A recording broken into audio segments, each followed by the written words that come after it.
market itself is very dynamic. We try to bring more innovative products to our consumer. A lot of users are slowly moving into short video contents or long-form contents.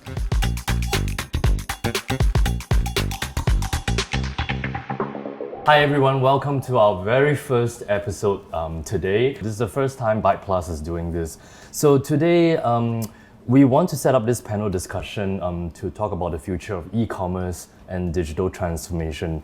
Now we stand at a cusp of revolutionary shift in the digital landscape, where the lines between community, commerce and engagement are blurring into a very seamless tapestry of human interaction and economic activity. So today we're not just talking about online shopping or digital marketing, we're exploring a new frontier where digital platforms are becoming all-encompassing ecosystems.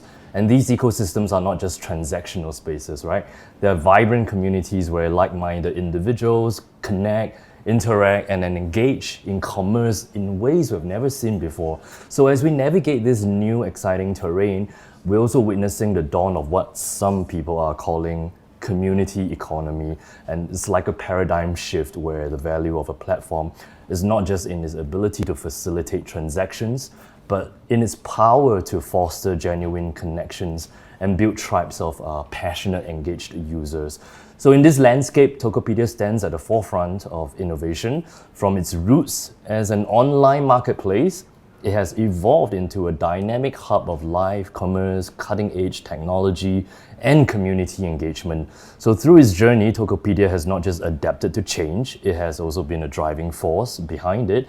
And our discussion today will delve into how Tokopedia, leveraging technologies like BytePlus CDN and effects in reimagining the e-commerce experience. So we'll explore how these innovations are not just enhancing user engagement, also fundamentally changing the way people discover, interact, and purchase products. So as we embark on this discussion, I would like to invite Melvin Lim, CDN Solutions or Product Solutions, and Adriana's Engineering Manager, Product R&D and Infrastructure, and Jason Kong, Head of Enterprise Indonesia.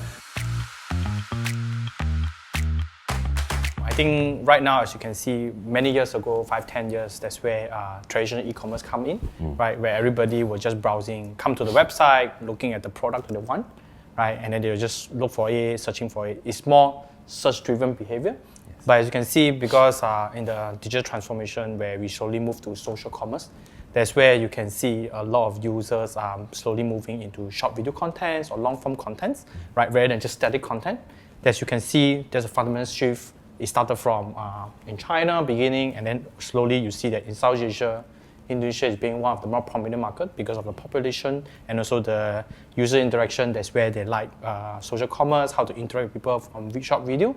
So that's how they've transformed from e-commerce into social commerce as well. Yeah, I think for that part, we could say from the beginning of the Tokopedia mission was to democratize economy through the e-commerce. So when this is the main of our mission, we try to bring more innovative products to our consumer. From what we have success in our sister companies success in China.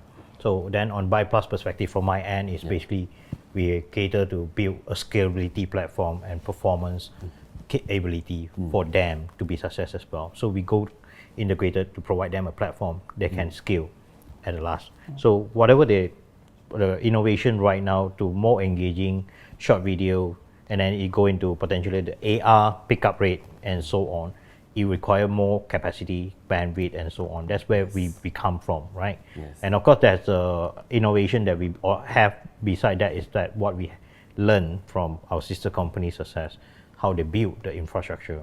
We build the same in Indonesia for scale, right? So that's the futures on the product rolling perspective.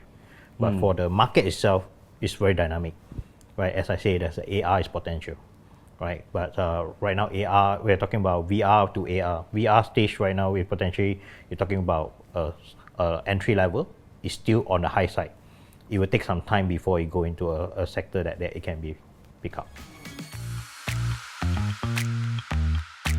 think it started in 2018 when the successful POC we made in that year to introduce the live streaming. It's more like a promotion for the Tokopedia, and at the current state, we only promote from our in-house content. So we made our content by ourselves, and then we broadcast it live to all the consumers in Indonesia. So based on that, we built the feature of the live streaming and the short video.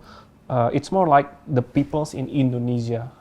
They need to see the products what the sellers sell, yeah, what the seller promote to the buyer. They are very detailed attention about the product. Yeah. That's the key. And also when doing the live streaming, they can also interact with the sellers live, so they can ask about the products, about any others recommendation from the seller itself. So it makes like relation between the interaction between the seller and the buyer. So from that point, we try to improve the live streaming and the short video in Tokopedia. So I think the main challenge was to give them the most optimal content, and because of the live streaming, they were expecting when a user's watching a live streaming session, they were expecting to like instantly interacting with the sellers.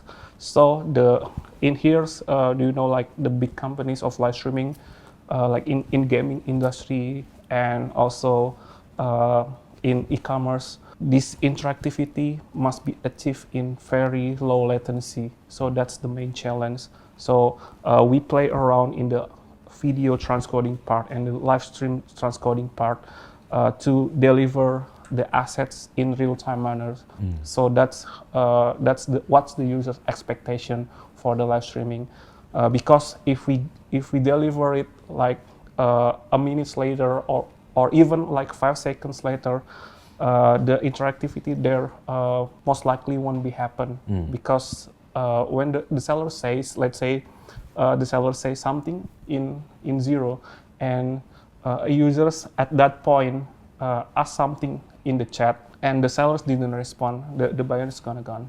So we expect that even in rural area in Indonesia, those CDNs infrastructures must be capable to deliver those.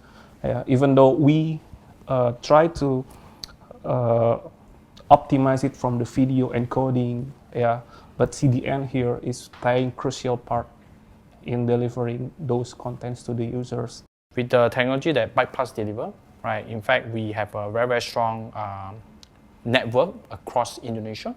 That's where you can deliver low latency, fast speed as well, with the efficiency to actually achieve that, to ensure from a user experience standpoint, when they come in, be it shopping or static content, VOD content, or even live streaming content, there will be no delay, right? So that all the engagement that they have, interaction, or even gifting features that they have in Tokopedia will not be affected. Yeah, it will be as seamless as possible. I think beyond the interactions, I think it's about the trend to change is categorize the buyer type and your product types, right? So that would be a different trend.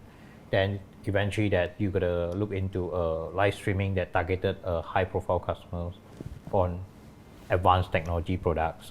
That how much demo you need to do, because there's a different type of product. Certain product you need very detailed review. Then as a buyer perspective, right? So imagine, let's say today I want to buy a drone. So I can walk into a shop to experience the drone, or I can watch video to experience the drone.